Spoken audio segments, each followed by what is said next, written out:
Selamat pagi untuk kita semua, selamat pagi Ibu. Terima kasih atas waktu dan kesempatan yang diberikan kepada kelompok kami. Kelompok kami akan mempresentasikan tugas kelompok kami tentang aves atau burung. Yang pertama adalah pengertian aves. Aves atau burung ini adalah kelompok hewan vertebrata dengan ciri utamanya adalah hampir seluruh tubuhnya ditutupi oleh bulu. Secara topografi luar atau ciri morfologi burung itu secara umum yakni seluruh tubuhnya itu ditutupi oleh bulu dengan ukuran yang berbeda.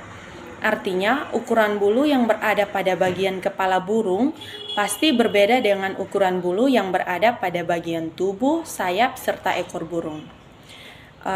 Pada aves atau burung ini ciri-cirinya dibagi menjadi dua, yaitu ada ciri khusus dan ciri umum.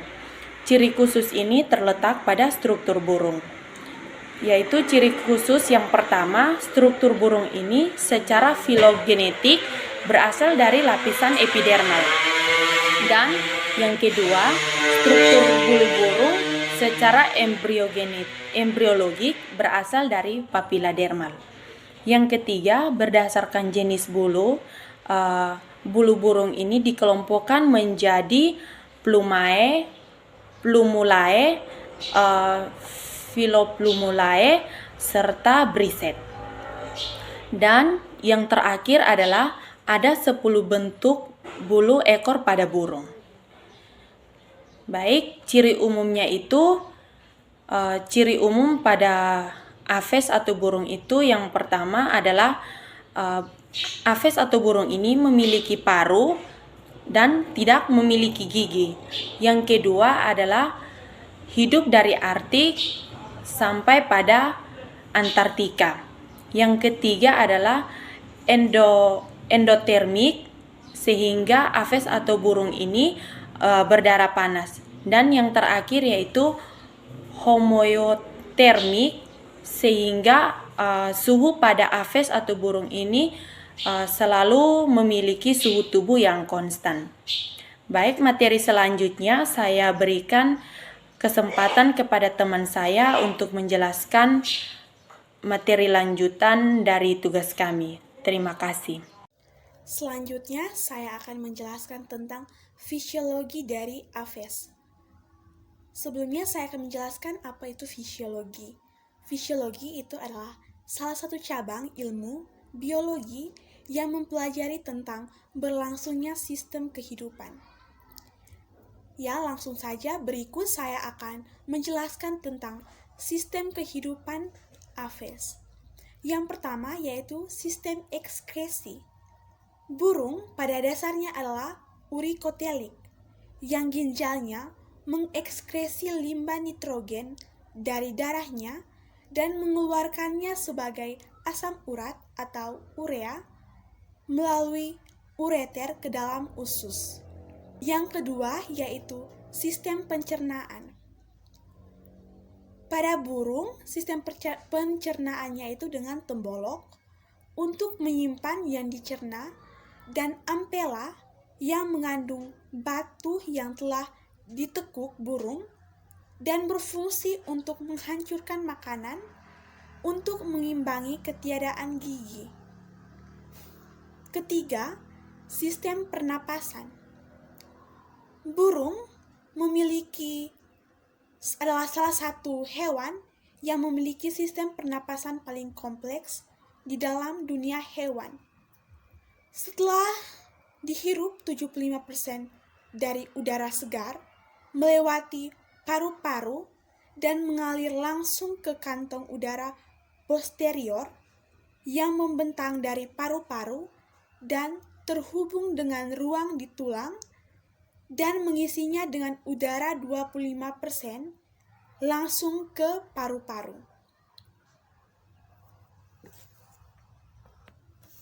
Selanjutnya yang keempat, yaitu sistem peredaran darah. Pada aves, jantung burung memiliki 4 ruang terpisah dan itu adalah lengkungan aorta kanan yang menimbulkan sirkulasi sistematik. Yang kelima, sistem saraf. besar dalam kaitannya dengan ukuran burung. Bagian otak yang paling berkembang adalah yang mengendalikan fungsi-fungsi yang berkaitan dengan penerbangan, sementara otak kecil dari Aves mengordinasi gerakan dan belahan otak mengontrol pola perilaku, orientasi, perkawinan, dan pembagian untuk membuat sarang. Baik, di sini saya akan membawakan materi tentang evolusi. 3. Evolusi. Evolusi merupakan perubahan struktur tubuh makhluk hidup. Struktur bulu pada burung. Plumulae atau A1 dan A2. Plumae atau B1, B2, dan B3. Filoplumae atau C, Bristel atau D. Bentuk ekor.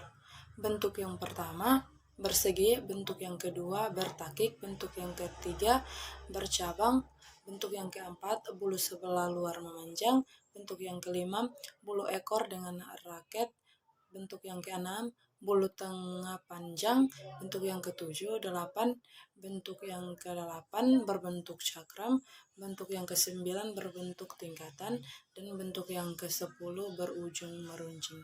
Terima kasih. Oke, baik. Di sini saya akan menjelaskan materi mengenai ekologi pada Aves. Nah, ekologi adalah cabang ilmu biologi yang mempelajari tentang interaksi antara makhluk hidup yang satu dengan makhluk hidup yang lainnya atau makhluk hidup dengan lingkungannya sendiri. Nah, sebagai contoh, burung yang memiliki paruh yang panjang hidup di perairan itu berfungsi untuk memudahkan dalam proses mencari makanannya di dalam air. Nah, burung yang hidup di perairan juga mencari makanannya dengan memancing, memakan tanaman, dan membajak makanan hewan lain. Nah, sebagian besar burung menempati berbagai lokasi ekologi, sementara beberapa burung umum lainnya menempati tempat yang khusus habitatnya atau berdasarkan di mana letak makanannya berada. Baik, saya akan melanjutkan materi dari teman saya, yaitu yang kelima, klasifikasi. Klasifikasi Aves atau pengelompokan Aves. Oke, baik. Di sini klasifikasi Aves dibagi menjadi 2 subkelas. Yang pertama itu subkelas Archaeornithes, kemudian subkelas yang kedua itu subkelas Neornithes. Nah, di dalam subkelas yang kedua ini terdapat banyak sekali ordo. Oke, kita lihat yang pertama itu subkelas Archaeornithes. Nah, subkelas Archaeornithes ini dia berupa burung bengkarung, burung-burung yang bergigi dan burung-burung yang telah punah, hidup dalam periode Jurasik, metakarpalnya terpisah. Tidak ada subkelas Archaeornithes ini tidak ada pygostil, vertebra kaudal masing-masing dengan bulu-bulu berpasangan. Contohnya itu Archaeopterygiformes. Kemudian subkelas yang kedua yaitu subkelas Neornithes. Nah, subkelas Neornithes ini berupa burung-burung modern. Tetapi burung-burung modern ini ada juga yang telah punah. Burung-burung modern ini ada yang bergigi, ada yang tidak bergigi. Dan metakarpalnya itu bersatu. Vertebra kaudalnya tidak ada dan mempunyai bulu berpasangan. Kebanyakan mempunyai pygostil. Sternum ada yang berlunas, ada pula yang rata. Dan subkelas Neornithes ini mulai ada sejak zaman Cretaceous. Di dalam kelas subkelas yang kedua ini terdapat banyak sekali ordo. Antara lain ada ordo Gaviformes, kemudian ada ordo Cinchoniformes atau bangau, kemudian ada ordo Spanisciformes, atau pinguin. Kemudian ada ordo Podicipediformes atau grebe. Kemudian ada ordo Volumbiformes merpati. Berikut Strigiformes burung hantu. Kemudian ada ordo Piciformes atau Picidae.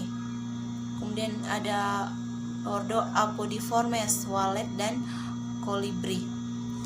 Oke, baik, sekian materi dari saya. Terima kasih. Baik, di sini saya akan menjelaskan tentang peran atau manfaat burung bagi manusia dan lingkungannya. Yang pertama, burung dimanfaatkan manusia sebagai bahan makanan untuk memenuhi asupan protein, misalnya burung dara, ayam, dan telur puyuh. Dan yang kedua, untuk bahan obat. Yang ketiga, hiburan. Dan yang keempat, bahan industri. Dan yang kelima, predator alamiah.